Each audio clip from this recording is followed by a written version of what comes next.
কিভাবে হলো? তখন মধু সজলকে সবই খুলে বলল। সেদিন রাতে মধু আর ঘুমোতে পারল না, ঘুমের ভান করে রইল। তার বউ খাবার এনে সেই খাবার নিয়ে আবার ফিরে গেল। মধু সারা রাত ভাবতে লাগলো এবং মনে মনে সিদ্ধান্ত নিল সেও বনে যাবে। না না না, আমাকে শুয়ে থাকলে চলবে না। সকাল হতেই আমি বনের উদ্দেশ্যে রওনা দেব এবং বাঘটিকে আমি আবার মুক্ত করব, এবং যখন পরী হবে তখন আমি তাকে বিয়ে করে নিয়ে আসব। তাহলে আমাকে আর কখনোই পরিশ্রম করতে হবে না।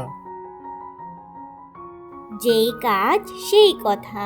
সকাল হতেই মধু রওনা দিল বনের উদ্দেশ্যে। পথ চলতে চলতে প্রায় রাত ঘনিয়ে এলো। মধু খুব ক্লান্ত হয়ে হাঁটছিল এবং ভাবছিল কবে পাবো দেখা তার। হঠাৎ মধু দেখতে পেল একটি পাখি খাঁচায় বন্দি হয়ে আছে। পাখি বলল, আমাকে মুক্ত করো। তোমাকে মুক্ত করার মতো অত সময় আমার নেই বাপু, আমার যে বাঘ খুঁজতে হবে। এই বলে মধু বনের দিকে ছুটে চলল।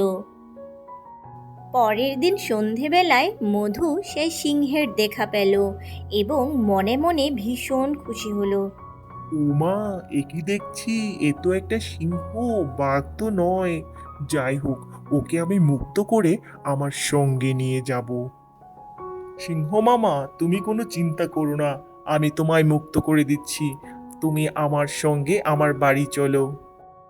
এই বলে সজল কোনো কিছু না ভেবে সিংহটিকে মুক্ত করে দিল এবং সিংহটি সজলের নাড়ি ভুড়ি সব খেয়ে চলে গেল।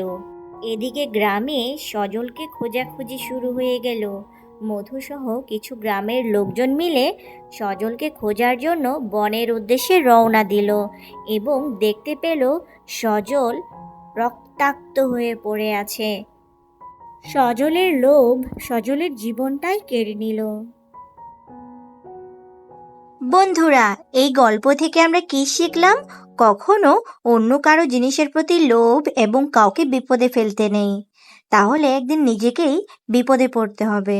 সবাই ভালো থেকো, আর আমার গল্পটি ভালো লাগলে চ্যানেলটিকে সাবস্ক্রাইব করে পাশে থেকো। Bye bye.